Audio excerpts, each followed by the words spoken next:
रायबरेली में सांसद राहुल गांधी का बड़ा धमाका, टेंशन में बीजेपी, काशी में पीएम मोदी, यूपी तक काठमांडू हिंसा का असर। यूपी डायरी में आज देखिए 3 बड़ी खबरें। नमस्कार, मैं हूं रजनीश यादव, आप देख रहे हैं लोकमत हिंदी।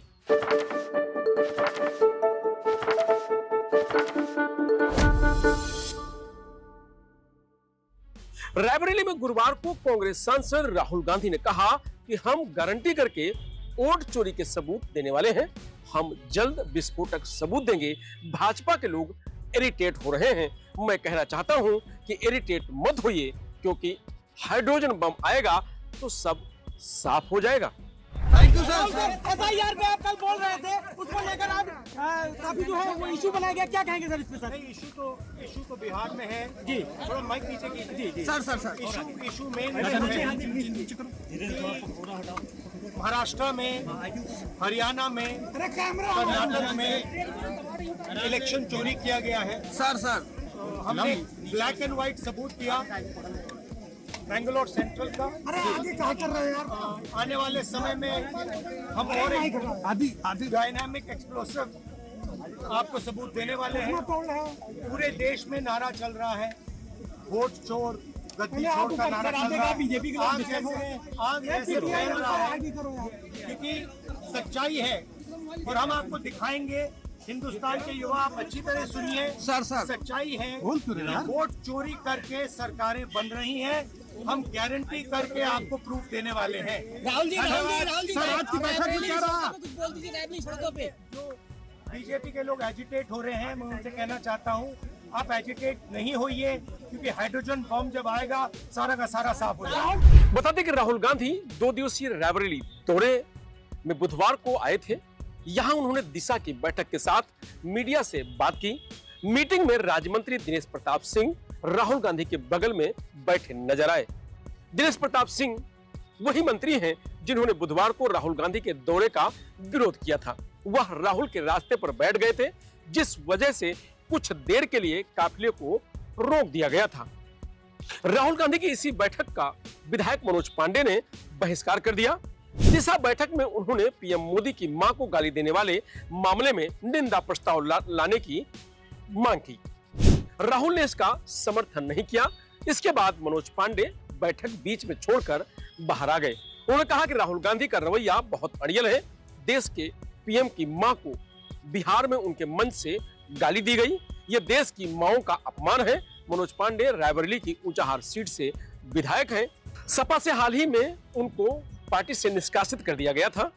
इससे पहले सरैनी से सपा विधायक देवेंद्र प्रताप सिंह और उनकी ब्लॉक प्रमुख बहू शिवानी सिंह बैठक से वापस चली गईं। उन्होंने आरोप लगाया कि जिला प्रशासन ने पहले इनवाइट किया, लेकिन जब वह पहुंचे तो गाड़ी को अंदर नहीं जाने दिया गया। बता दें कि राहुल गांधी ने सुबह एनटीपीसी गेस्ट हाउस में जनता दरबार लगाया, 1000 लोगों की समस्याएं सुनी। रायबरेली में दिशा बैठक समाप्त होने के बाद राहुल गांधी ने इंडियन मेडिकल एसोसिएशन के पूर्व सदस्य दिवंगत डॉक्टर राजेंद्र शर्मा के परिवार वालों से मुलाकात की। 15 दिन पहले डॉक्टर राजेंद्र का हार्ट अटैक से निधन हो गया था। परिजनों से मुलाकात कर उन्हें शोक जताया। इस दौरान उनके साथ अमेठी के सांसद किशोरीलाल शर्मा भी मौजूद रहे। दिशा बैठक के बाद यूपी सरकार के राज्य मंत्री स्वतंत्र प्रभार दिनेश प्रताप सिंह ने कहा कि आज अच्छा काम हुआ है। दिशा के अध्यक्ष राहुल गांधी और सह अध्यक्ष व अमेठी से सांसद किशोरीलाल शर्मा दिल्ली और लखनऊ से 3-4 लोगों को लेकर आए थे। रायबरेली में सरकार के कामों में कोई कमी नहीं पकड़ पाए। सरकार की मंशा के अनुरूप ही काम हो रहा है। बैठक में राहुल गांधी को ऊंची कुर्सी और मंत्री को छोटी कुर्सी देने के सवाल पर मंत्री ने कहा कि ईश्वर की कृपा है कि मैं राहुल गांधी से लंबा हूं, इसलिए कुर्सी चाहे जैसी हो, जब वो मेरे बगल में बैठते हैं तो मैं उनसे ऊंचा ही दिखता हूं। वो बड़े नेता हैं, अपनी पार्टी के मालिक हैं, मैं पार्टी का छोटा कार्यकर्ता हूं। दिशा की बैठक के बाद राहुल गांधी ने मीडिया से बात करते हुए वोट चोरी का मुद्दा उठाया। उन्होंने कहा कि हम गारंटी करके वोट चोरी के सबूत देने वाले हैं। हम विस्फोटक सबूत देंगे। भाजपा के लोग इरिटेट हो रहे हैं। मैं कहना चाहता हूं कि इरिटेट मत होइए, क्योंकि हाइड्रोजन बम आएगा तो सब साफ हो जाएगा। उन्होंने कहा कि पूरे देश में वोट चोर गद्दी छोड़ का नारा चल रहा है। यह आग जैसा फैल रहा है। ये सच्चाई है कि वोट चोरी करके सरकारें बन रही हैं। महाराष्ट्र, कर्नाटक और हरियाणा के इलेक्शन में वोट चोरी हुई। हमने कर्नाटक सेंट्रल का ब्लैक एंड व्हाइट सबूत दिया है। तो वहीं काठमांडू में हो रहे विरोध प्रदर्शन पर नेपाल के पूर्व प्रधानमंत्री कुंवर इंद्रजीत सिंह के पोते यशवंत सिंह ने कहा कि ये सब अचानक नहीं हुआ। वहां की सरकार के भ्रष्टाचार से लोग त्रस्त थे। बांग्लादेश में जनता के तख्ता पलट के बाद नेपाल के हालातों पर कहा कि यह बांग्लादेश से अलग मामला है।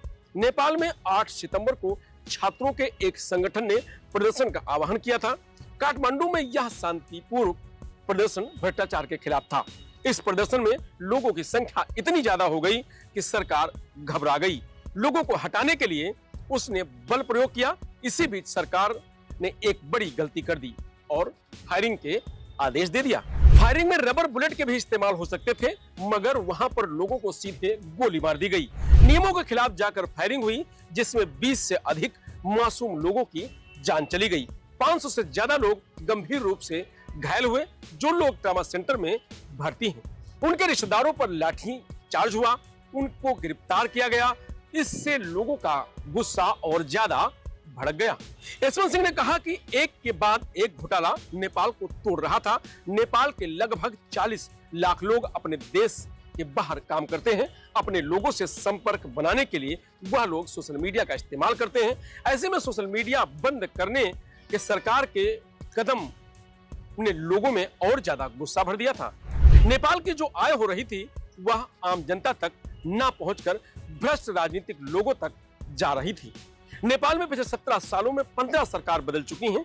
यह अपने आप में चिंताजनक है। यशवंत सिंह ने कहा कि इस पूरी घटना के बाद लगातार नेपाल के लोगों से संपर्क कर रहे हैं। यह पूरा आंदोलन गैर राजनीतिक था।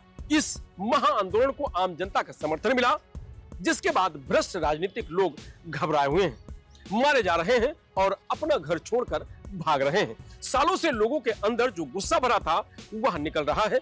उम्मीद करते हैं कि नेपाल में जल्द ही सामान्य सरकार आएगी, जिसमें पलेन शाह एक अहम भूमिका निभाएंगे। नेपाल की राजनीति में अब साफ सुथरे लोग आएंगे और इसे विकास की तरफ ले जाएंगे। तो वही पीएम नरेंद्र मोदी वाराणसी दौरे पर हैं। यहाँ उन्होंने मॉरिशस के पीएम नवीन चंद्र रामगुलाम से मुलाकात की। दोनों देशों के बीच द्विपक्षीय वार्ता हुई, उसमें कई समझौते साइन किए गए। पीएम मोदी ने कहा कि भारत और मॉरिशस पार्टनर नहीं, परिवार हैं। यह सिर्फ एक औपचारिकता नहीं बल्कि एक आध्यात्मिक मिलन है।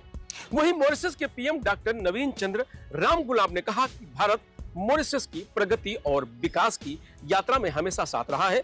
वाराणसी पहुंचने पर मुझे और मेरी पत्नी को मिले स्वागत में हम आश्चर्यचकित रह गए। मेरा मानना है कि किसी भी अन्य प्रधानमंत्री को ऐसा स्वागत कभी नहीं मिला होगा। मुझे खुशी है कि यह आपका निर्वाचन क्षेत्र है। मैं समझ सकता हूं कि आप इतनी बड़ी जीत कैसे दर्ज करते हैं। इस दौरान उनके वेलकम के लिए हजारों की संख्या में लोग सड़क किनारे खड़े रहे, काफिले पर फूल बरसाए, शंखनाद किया। तो वहीं पीएम मोदी के दौरे को लेकर बुधवार 10 सितंबर देर रात यूपी कांग्रेस अध्यक्ष अजय राय समेत कांग्रेस सपा के 200 से ज्यादा नेताओं को हाउस अरेस्ट किया गया। दरअसल यूपी कांग्रेस ने कथित वोट चोरी को लेकर वाराणसी में प्रदर्शन का ऐलान किया था। बता दें कि मॉरिशस पीएम आज शाम नमो घाट से क्रूज पर सवार होकर दशाश्वमेध घाट पहुंचेंगे, जहां गंगा आरती देखेंगे। राम गुलाम के सम्मान में योगी सरकार ने शाम को होटल ताज में डिनर रखा है। मॉरिशस पीएम 9 से 16 सितंबर तक भारत यात्रा पर हैं। कल यानी 12 सितंबर को मॉरिशस पीएम बाबा विश्वनाथ मंदिर में दर्शन पूजन करेंगे। फिर सुबह 10:30 बजे अयोध्या के लिए रवाना होंगे, जहां रामलला का आशीर्वाद लेंगे।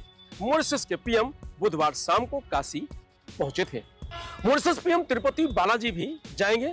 इसके अलावा मुंबई में एक व्यवसायिक कार्यक्रम में भाग लेंगे। इससे पहले डॉक्टर राम गुलाम मई 2014 में भारत आए थे।